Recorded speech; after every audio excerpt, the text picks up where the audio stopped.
Alright, we should be live. Microphone looks good. Alright, we're back. Working on Eartha Joe, Frontier Mentor. We're doing the regular build, which means I can use all the expensive cards I want to. We are going to do a budget build for her, but first things first, we got to do the regular build. So she's at 152 cards, so less than 100 cuts left, and she'll be good to go. Unfortunately, we got to figure out what those cards are going to be. So, alright, I think it's time to start doing the sub lists. So, we want to do probably removal first, see what our removal package actually looks like, and what else we might need, slash what we can cut from it. So, I'm really curious to know what we should do with, like, the Northern Paladin, the Southern Paladin, the Exorcist. Like, the destroy target artifact cards are going to make it in anyway, but these things aren't guaranteed to kill anything depending on what our opponent's colors are, so they're not reliable removal without our color manipulation. Like, Pentarch Paladin we can just put in the list because I can choose the color. So that one's always going to be able to hit whatever's relevant. But yeah, I don't know that like Exorcist or Northern Paladin or Southern Paladin actually makes sense to put on the removal list because they're not guaranteed to remove anything, basically. Mind Stones, Southern Paladin, Fanforge, Helm of Possession, Puppet Strings. Yes, Stark of Wrath is a removal spell, because that's what he's in here to be. And then we get to do other stuff with him, but yeah, he's just here to destroy target creature, and then maybe an artifact also.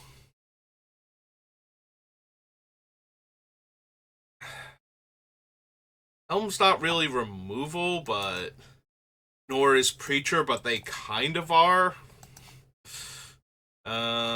This just straight up kills things, so it gets to be on the list. Heretic, again, just kills things, so.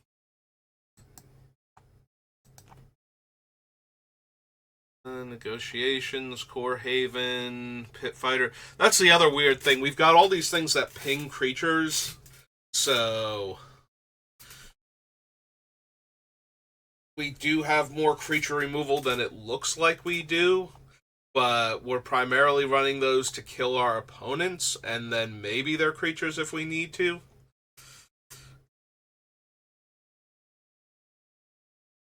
Avarice Totem, Volshock Sorcerer. Yeah, like, how do I count Avarice Totem? Because it's in here to steal our opponent's things, to take the important thing away from them, and if we're really careful about it, still wind up with the totem under our control.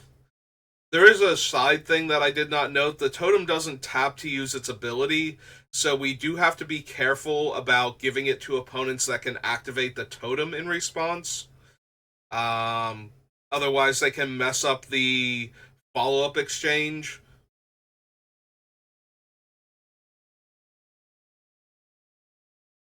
Like, so the idea is that we target something that we control that we don't mind giving up, and then since we targeted a creature, Ertha Joe will trigger and copy the thing. So we use the copy to exchange the Avarice Totem for something an opponent controls that we want. So then we give them the totem, take the thing that we want.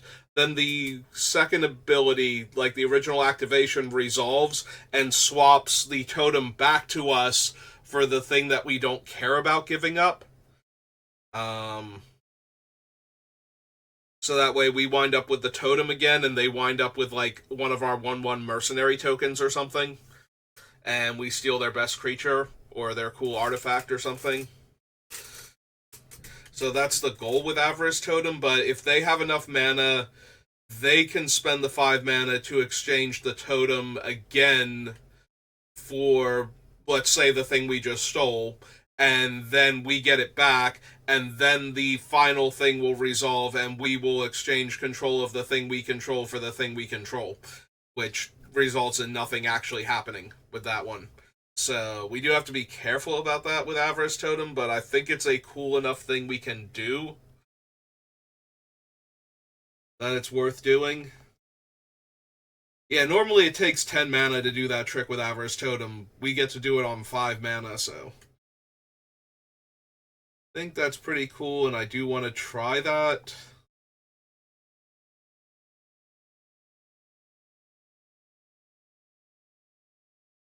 Alright, so hang on, was there any other actual removal?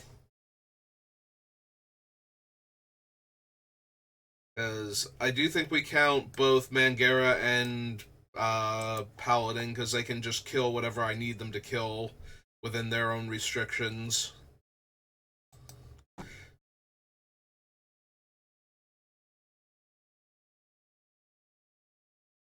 But yeah, we've got so many incidental ways to kill a creature that I think it's going to be like Swords and Path, and anything else on the list that is there specifically to kill creatures that isn't an activated ability can probably go at that point. We don't actually include the Scepter, Cunning Spark Mage, Board Smelter Dragon is artifact removal.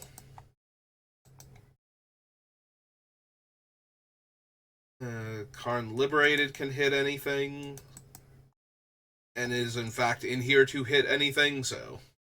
And to tear our opponent's hands apart too, but. If he was only here for the hand disruption, I'd probably ditch the 2 hand disruption effects and just move on with my life, but the fact that he can kill permanents too just makes him so versatile. And with us being able to copy it if he targets a creature with the first one, just so incredibly potent in this deck. Like one of our much better cards. Yeah, Bounty Agent is in here to kill things.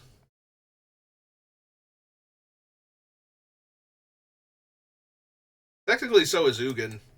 Like, our main reason for running Ugin is that he is removal, so. Ertha, Clark, Reconstruct, Attendance, Fable, Farewell is removal.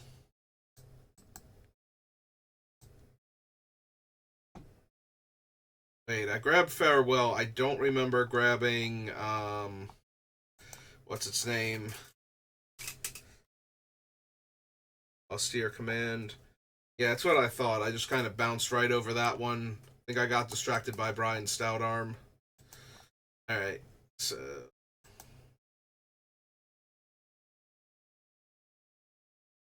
Down to Farewell. The Wandering Emperor's removal. Like, that's one of her main reasons for being in here. Firebomb is removal.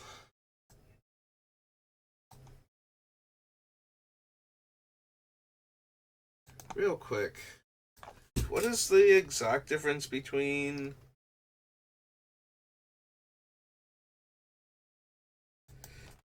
Is it literally that Universal Solvent doesn't have Flash, it's a worse one of Goblin Firebomb? Yeah, it is. Okay. I was thinking it's like, it can't be like the actual... It can't actually be worse, right? Like, is the Goblin Firebomb like a mana more to activate? No, this thing is literally also 8 mana to cast and activate, and if we wanted to do it in one turn, it would be sorcery speed. Alright.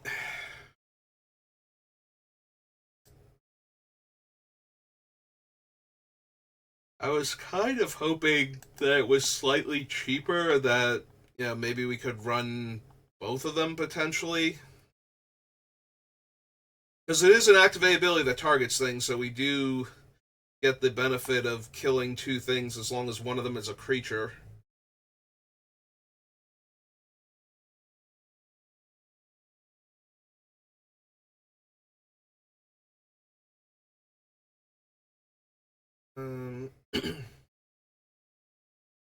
These are removal. Fall of Care Andros is removal. Am I up to now 17 out of 24?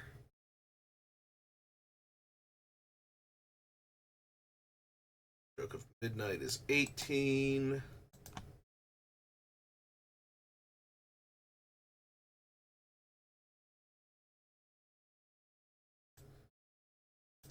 Catapult is 19. Ochan is 20. Effigy 21.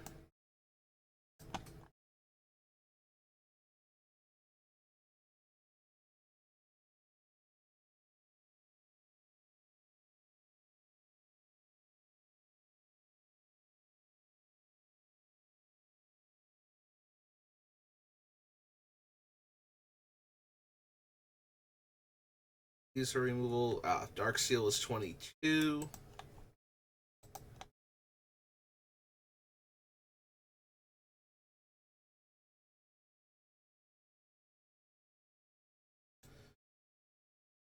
Two together are 23 as far as the list is concerned.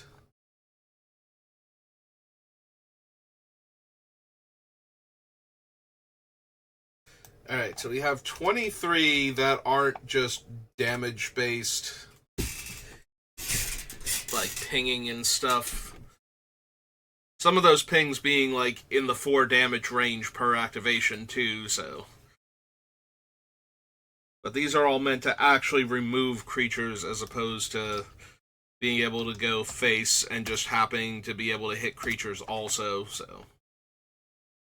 Alright, so it's swords. Aura. Stark.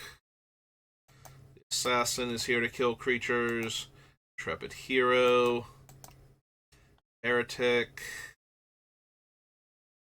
Mangaran the paladin. Alright, then we need austere command. Path to Exile, Horde Smelter, Karn, Agent, Ugin, Farewell, Wandering Emperor, Firebomb, Air Andros, Stroke of Midnight, Catapult, Diochan, Brittle Effigy, Dark Seal, Absence, and Excise. Alright, so just off the top of my head, the one-shot ones, Brittle Effigy and Bounty Agent, both look like they can pretty easily go here without giving up anything, really.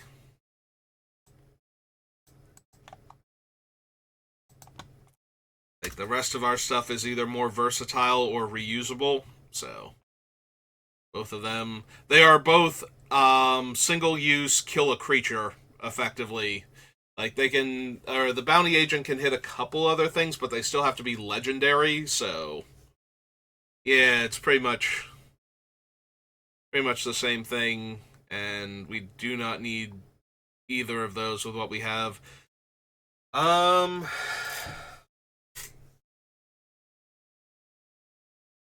We can probably cut the Mog Assassin too. Mog Assassin is just a worse Diochan or Stark of Wrath at this point, so.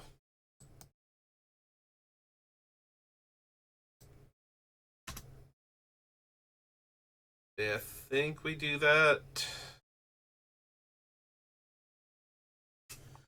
And again, it's killing creatures, which we have a billion different ways to do, so. It's also possible Intrepid Hero is just too underwhelming as a 3-mana 1/1 with a restriction on what it can kill. Granted, most of the time we're going to want to kill larger things rather than smaller things, but that does mean it can't deal with utility creatures.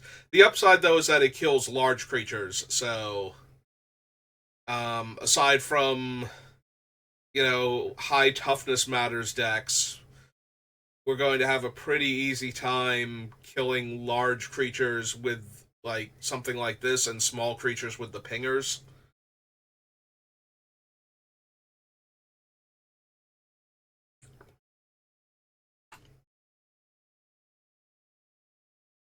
I suppose it stays for right now, but that one's definitely on the chopping block here. I feel like either it or the steam catapult could go. Like they're both fine, but not the strongest cards on our list. Alright, so let's go Brittle. 1. Bounty is 2.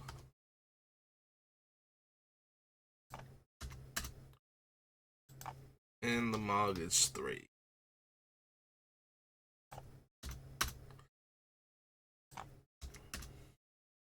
Alright, so we cross all 3 of those off the list. That brings us down to 149. Alright, let's see what we've got for mana acceleration. Make sure we're not overdoing it or even underdoing it at this point. So, Soul Ring, Felwar Stone. Do we count Land Tax? Land Tax lets us hit our mana consistently, but isn't itself a ramp effect.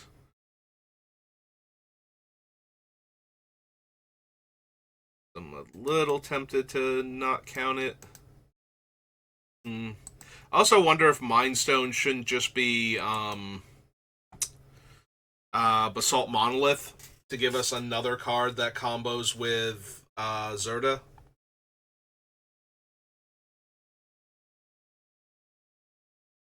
Possession, Threat Forge, Puppet String, Stark, Monolith.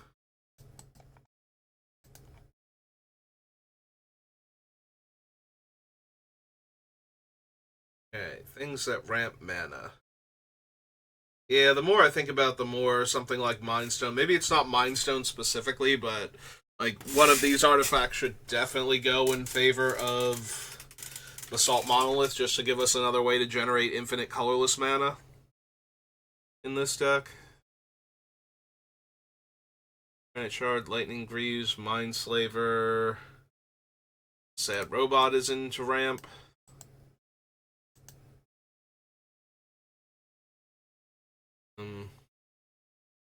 Kiki, Kumano, Flame Fusillade, Master Warcraft. None of these are ramping effects.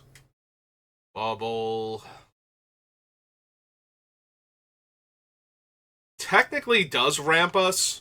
And it is one of the main reasons why I'm running him, because giving our things trample is nice, but being able to spend 4 mana and get 8 red mana real quick seems a lot better.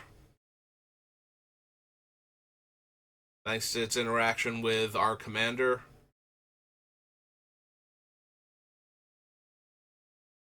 Restless Collar, Cunning Spark Mage, Horde Smelter. None of these are ramping me. Unwinding Clock can, but that's more contingent on what my other things are and whether or not I can spend the mana on the opponent's turns.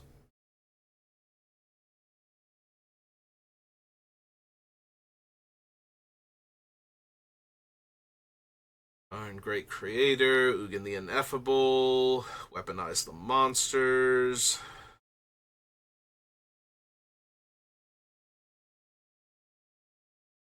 None of these are helping me get more mana. Fable the Mirror Breaker, kind of in a roundabout way, because of the first token. Which is one of the reasons why it's on the list, is it does a lot of things okay. And each one of those things is decent enough that the total package is usually worth considering. Especially if anything is on theme for what you're doing.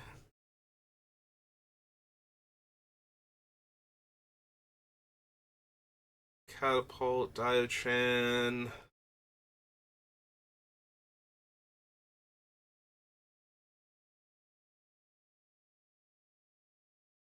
No. Talisman of Conviction, yes. The Torque taps for mana also. Jessica, Togo, Arcane Signet, yes.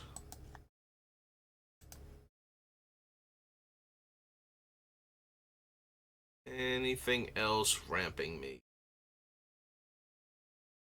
Oh, the Sonic Screwdriver does tap for mana, so yes to that one also.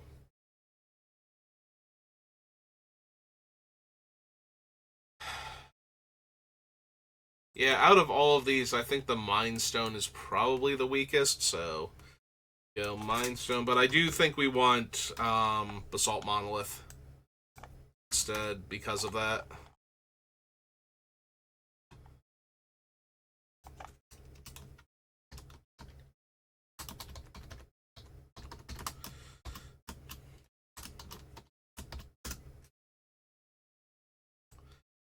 Add it to the list.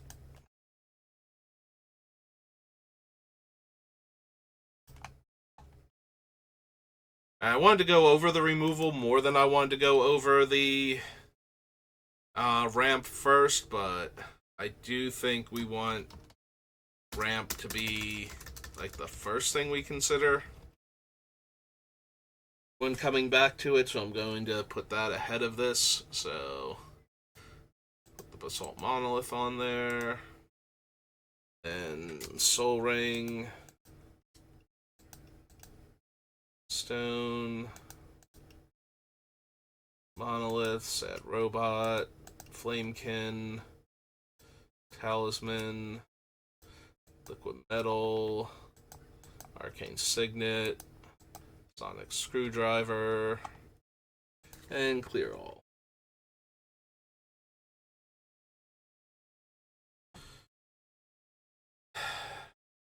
Okay. Like, I think these are fine. There is some consideration to cutting Sad Robot, since we're also considering Torpor Orb.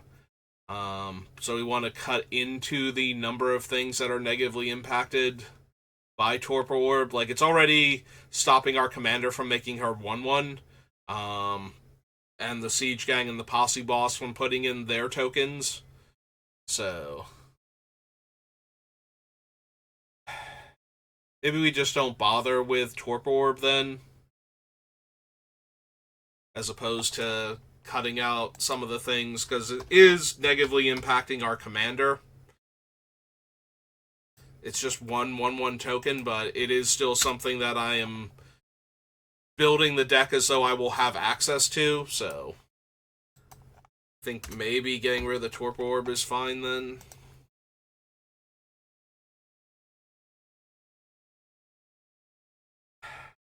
Alright.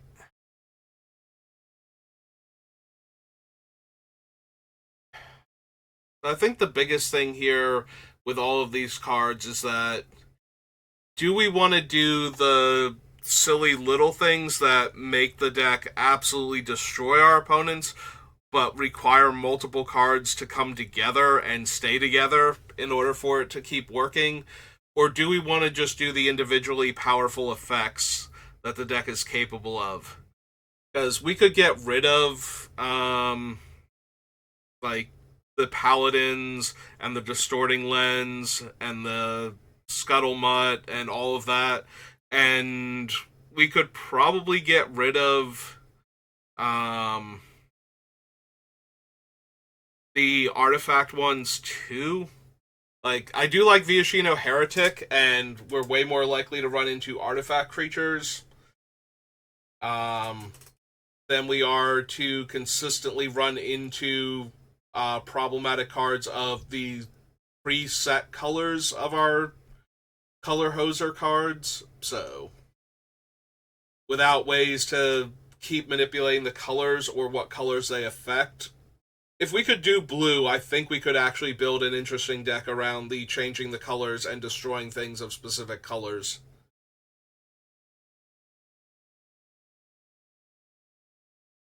with Joe to help us copy the effect to blow up more things. But since we don't have all of that, I'm starting to think that maybe that's just kind of underwhelming and taking up a lot of deck space. It's definitely different, which is one of the reasons why I wanted to try it. But I don't think this is quite the right deck for this type of thing. So yeah, I think we want to get rid of all of that.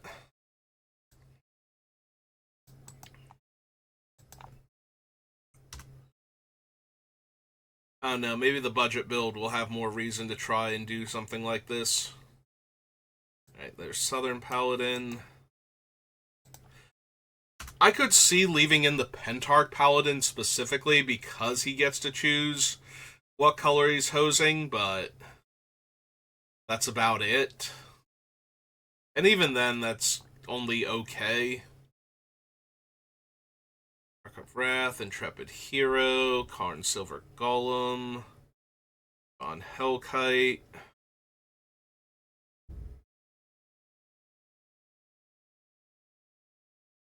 Get rid of the Distorting Lens. Yeah, if we had a few more ways past, like, Distorting Lens is the only thing that can hit a permanent. And then the Scuttlemutt can do creatures specifically. One of the main things we want to be able to do is be able to hit the creature and another permanent is like the main thing. As opposed to just being able to hit two creatures at a time, so yeah. That does seem to diminish it a bit.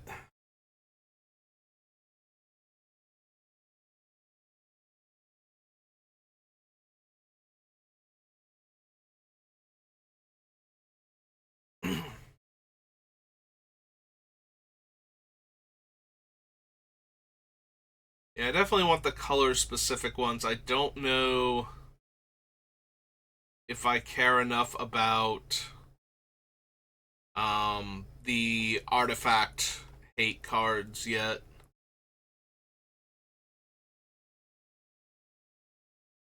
Right, we can get rid of Scuttlemutt. We can get rid of Painter's Servant.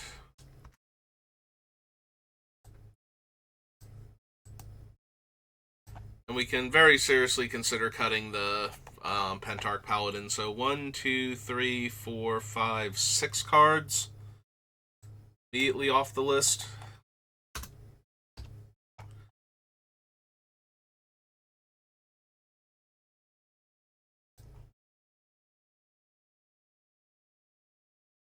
So if we were to get rid of the artifact hate also, we get rid of Thranforge, Liquid Metal Torque, Liquid Metal Coating, Horde Smelter Dragon, Viashino Heretic. I do feel like we would need to add back in a removal spell or two that can destroy artifacts at that point, just to have some more removal in the deck.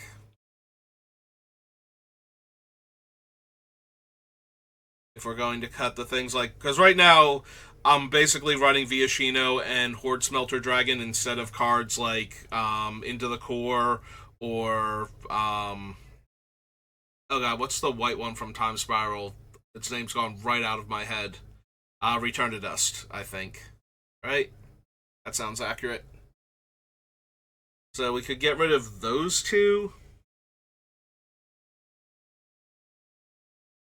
Or we can put those two in to replace all of the cards that we are removing at that point. So that way we still have those two plus Heliod's intervention and the whatchamacallits,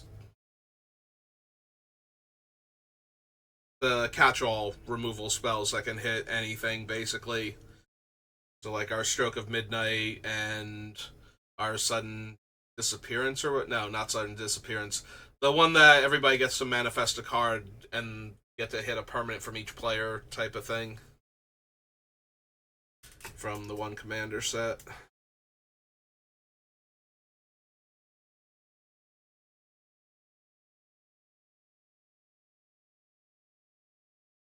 And we get to keep Aura of Silence too, which does have an activated ability that's targeting, so we can hit an artifact creature or an enchantment creature, and then another card of the same type. Or one of those two types. Since we're not choosing destroy target artifact or destroy target enchantment, we're choosing to destroy an artifact or an enchantment. So we should be able to hit, like, an enchantment creature and a non-creature artifact at that point. Yeah, it's not like modal spells where if the mode was destroy target artifact, like if the creature, let's say I had a creature that had said, sacrifice this thing to disenchant, but it's worded as, and then choose one, destroy target artifact, destroy target enchantment. Maybe it has like a third mode just to make it more interesting. Or even the do both.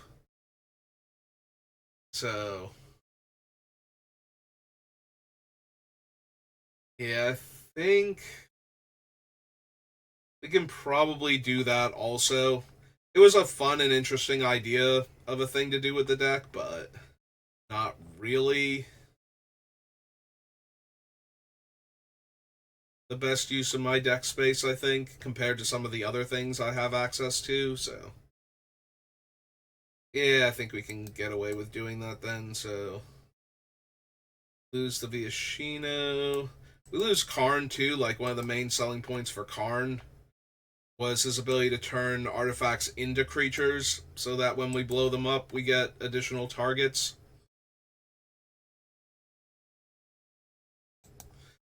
So yeah, if we cut Karn, we cut Viashino Heretic.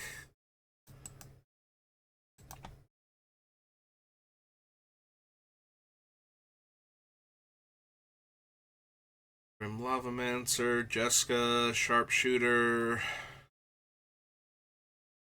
Where are the very artifact specific cards?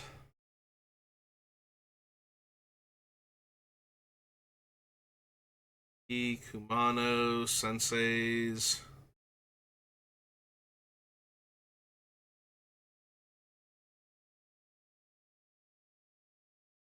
No.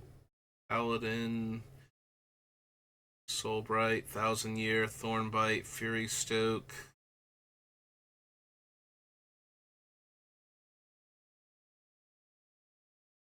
There we go. Horde Smelter. For the liquid metal.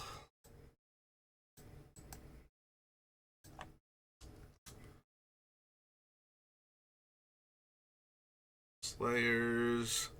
Lightning Volley. Defector. That also means we can get rid of Great Creator now.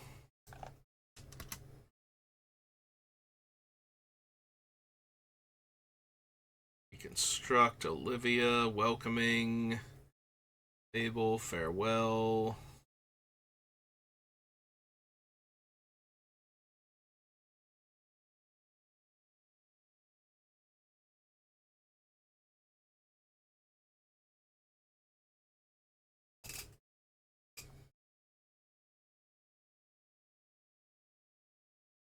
Midnight, Sonal.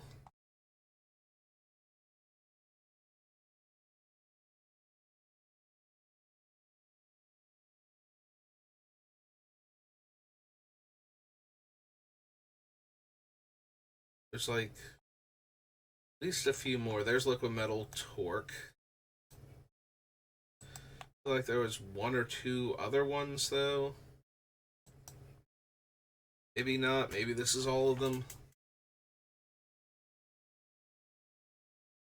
Furnace, Infection, Maneuver, Deflecting, Drum Bellower, Mercenary, Dynamo. Unexplained Absence, that was the one I was trying to think of before. Technically, it doesn't manifest, it cloaks. Because it is the one from Murders at Karlov Manor, so slightly different than manifesting. Yeah, maybe that was all of them. Alright, so 1, 2, 3, 4, 5, 6.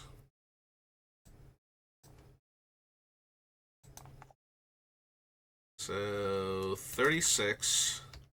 But then I think we want to go up to 38 and add into the core and return to dust.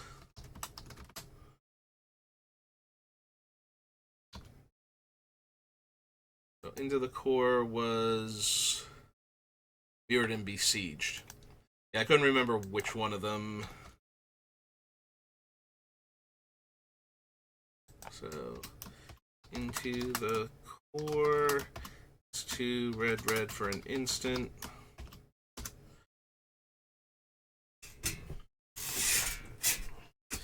And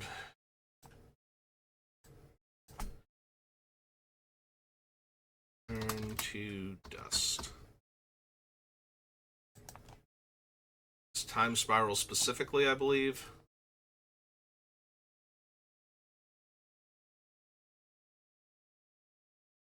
Yeah.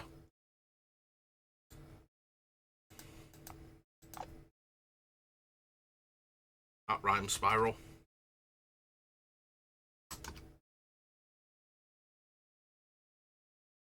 P U R. Turn to dust.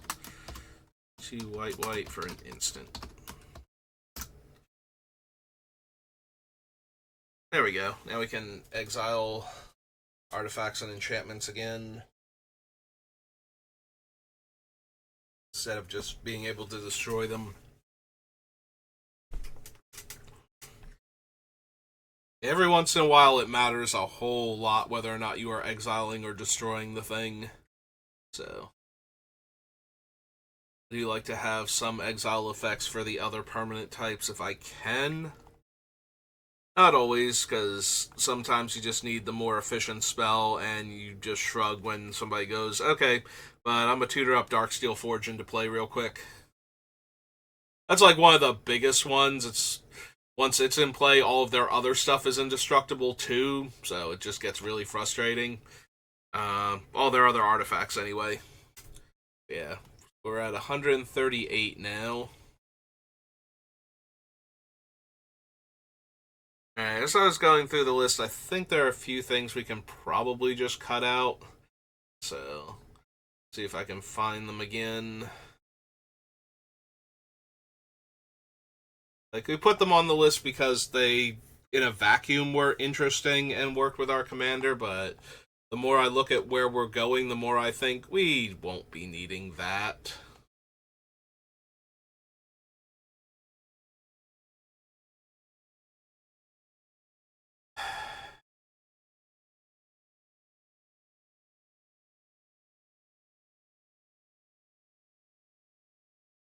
Hmm. So the biggest knock against Shore Strike Trident is that most of our guys aren't actually that big.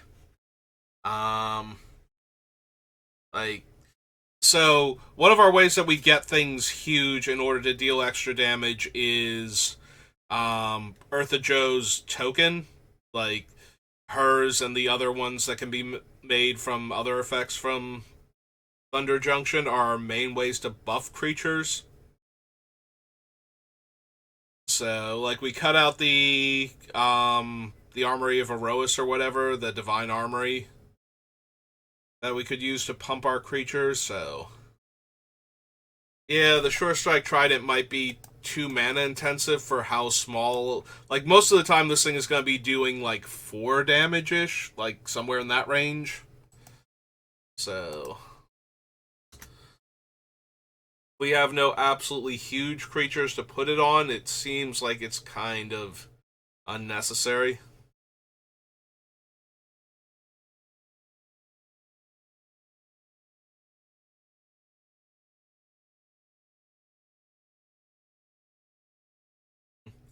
Maybe Muse Vessel is too cute a trick. Knocking cards out of the opponent's hands are fine if they have like more controlling decks. Because if we put pressure on them when they have removal spells or whatnot, they'll just kill things and probably are things out of spite. unless there's actually a thing that needs to die. Like, the main reason for doing something like Muse Vessel is to strip away a counterspell heavy player's hand. Like, all reactionary cards and not a lot of pressure. So that way they either have to give up their, like, actual threat cards that they were planning to deploy much later, or they have to give up their control cards now and have less resources. But we still get that effect with Karn, who's more versatile. And it's not like Muse Vessel lets us cast their spells with mana of any color. We would actually have to steal their lands or produce mana of the appropriate color some other way in order for Muse Vessel to work, so.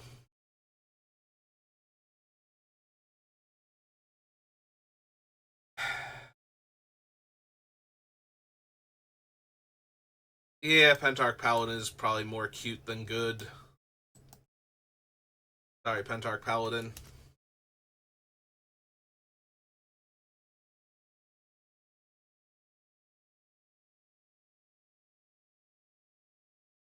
I want to keep a way or two to sacrifice our opponent's creatures. I think we keep Brian Stoutarm because of the lifelink and the fact that he's just a cheaper body, and we don't care about him being legendary, and get rid of the Bloodshot Cyclops. Because we'll still have Brian and weaponize the monsters, and I think we had like one or two other sack outlets that I was kind of surprised about finding. Oh, oops, that was Bloodshot Trainee. Sorry, Bloodshot Trainee. I thought you were Bloodshot Cyclops. I forgot I have two things with Bloodshot in the name. Also, Bloodstained Mire, but okay. There we go.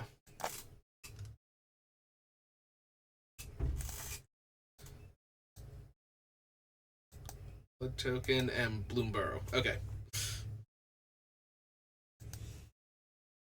Alright, back down here. So, Brian Stoutarm. Bite Staff, Fury Stoked Giant, Lapse of Certainty, Path to Exile, Scepter of Dominance. Yeah, we probably don't need the Scepter. We have like the Puppet Strings and the Kythians Irregulars if we really need to top down things. I think we need the Scepter also. We might legit want another way to give Death Touch to our creatures. We can find another thing that's efficient enough about it. Just so that way all of our pingers can actually kill things.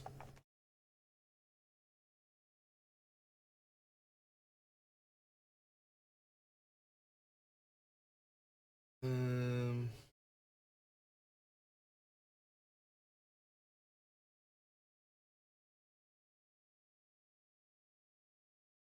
Gonna have to check and see like which artifacts specifically we have, because untapping our artifacts each turn with Unwinding Clock and being able to copy them with Mirrorworks is fine if we have the artifacts we need. If we don't, then I'm just making more copies of things that are only okay, or we just don't have enough things. So having something that can copy a specific subset of a card that we're not using anywhere near enough of can go. Like, I don't desperately need to get two Urza's Baubles or Mitra's Baubles or Basilica Spell Bombs, Skull Bombs, whatever. So it then becomes, well, what are the bigger artifacts that we can hit that we could copy?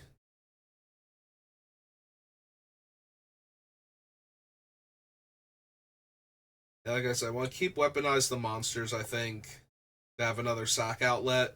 Oh, that's right. The other one is the Brazen Buccaneers, which are fine, but I might wind up cutting them only because they have to attack to do their thing, which means they have to have a good attack, or their effect has to be so important at the time that I don't mind throwing them away in order to trigger it. You know, one or the other.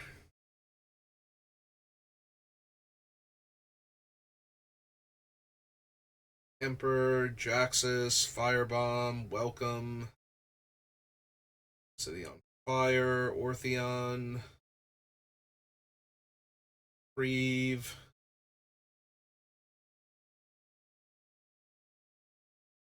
Hmm. Yeah, I really want to keep the Soul Cauldron just in case we steal something with a cool activate ability that targets. Because then all of my guys can do the thing.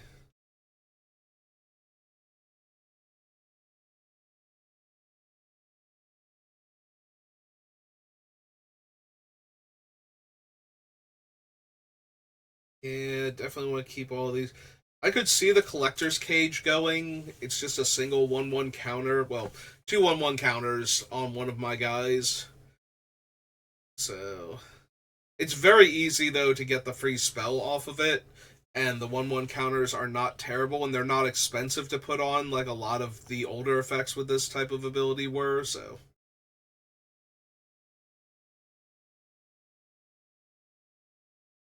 I can see with all the other creature hate that maybe we don't need Steam Catapult.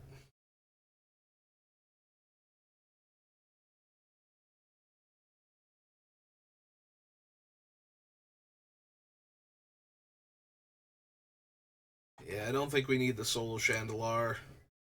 It was interesting, but not really worth it. End of the day,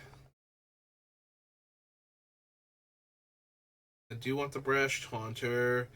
Probably keeping Subira.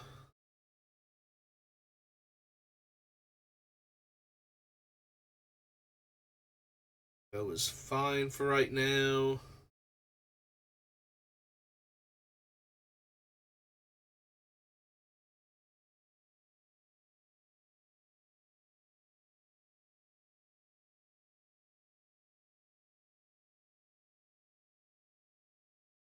I think we wanted to double check the activate abilities on my legendary things. Make sure the Robaran Mercenary and whatnot. Alright, so we have one, two. Actually, here, let's just copy Basalt Monolith. It'll be faster. So copy that. 7. So we had 6 cards on the list. Just down to 132.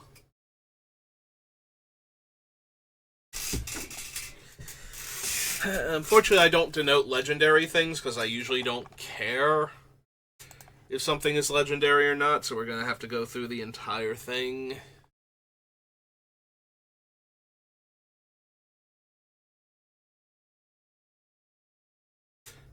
So, Stark of Wrath is 1. Although I really like the Robaran Mercenary specifically, I don't think I would want to copy Stark's thing because then I have to give them the Mercenary, and the Mercenary might be able to copy like way more potent things that they have.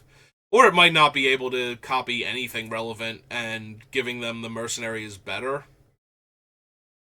Yeah, so it's still a thing though, and the Peregrine Dynamo can still copy it also. And I think the Peregrine Dynamo just makes another copy of it similar to Ertha Joe, so it's not like we have to give away the Dynamo when we do that. That's 1.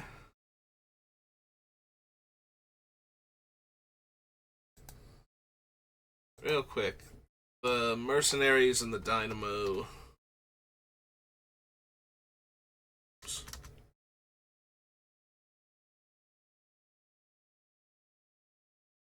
Is it legendary creatures, legendary permanents? They're legendary creatures. And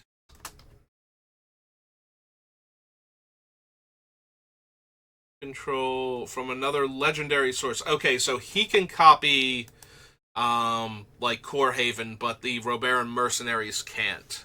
Because Core Haven is a legendary land. Like 99.9% sure. Alright, so we'd be able to copy Kamal's ability to deal 3 damage. Jessica only deals 1. Which is not nothing, but so they can actually become a pinger also. Like just little pings.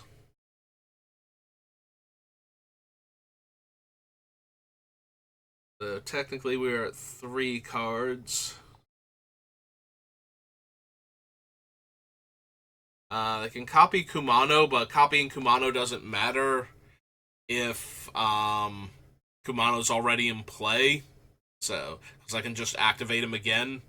So for the mercenaries, it doesn't do anything. Kiki, on the other hand, having the Kiki ability, um, especially, do I get any benefit from that? I was thinking, Kiki can copy the mercenary, which can then copy the mercenary because the mercenary isn't legendary, to make another mercenary. And yeah, no, that goes infinite with our commander. Okay. So yeah, that's a decent enough reason for the mercenaries to stay in. We'll see what else they can copy though that's relevant. See if they only have the one cool thing. I can technically exile the mercenaries to exile another permanent, and then use Mangara to do the same. The mercenaries can sacrifice my creatures to deal damage with Brian, if that became a thing.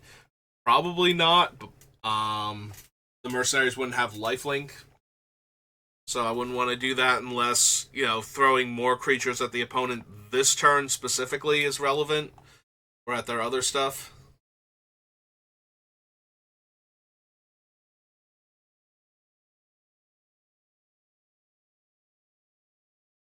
That is a tap activate ability from a legendary thing. So I can copy Karn's abilities with the Dynamo.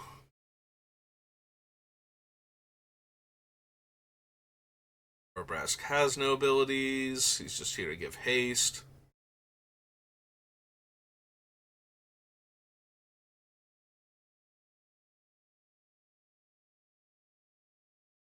Technically, I can also activate Zerta's ability to make things unable to block.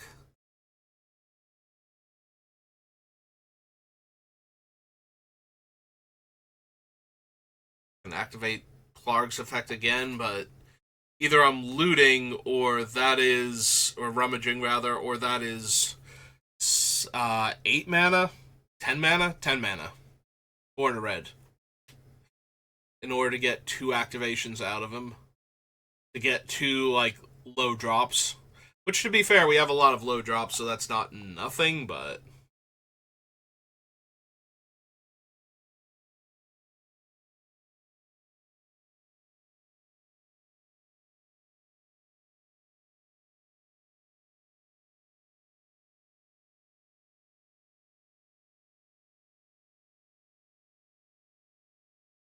we would get Ortheon's ability, but he requires a mana investment in order to make copies of things, so way less potent than Iki at that point.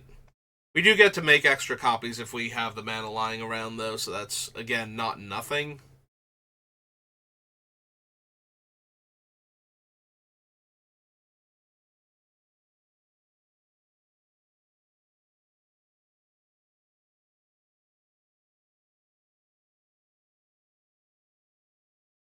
We can activate Dio-Chan extra times. Just gang up with one opponent who's low on creatures and murder the creatures of the other 1 to 2 opponents that we have.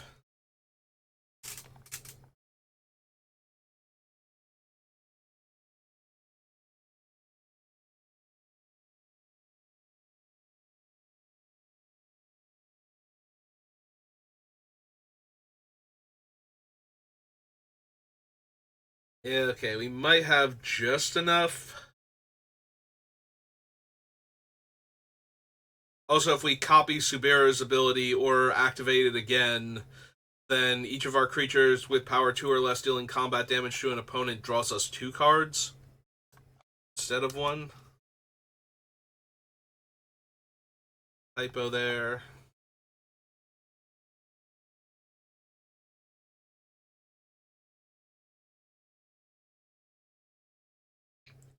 Alright, I think we technically have enough for them. May still wind up cutting them. That's true. They can also copy Yes Man as he gives himself around the table.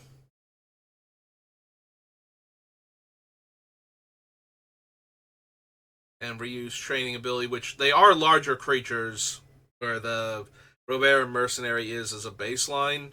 So, alright, so we're coming up on the hour mark. We managed to cleave through, what, like 15, 20 cards, something like that. So, think so? Or were we only in like the high 140s to start off with? Maybe not. We did get through a bunch of cards, though. We did cut a bunch of things, including 2 different subsets. So, making progress. So, we'll call it there, though. Thank you for watching, and I will see you next time. Have a good rest of your day.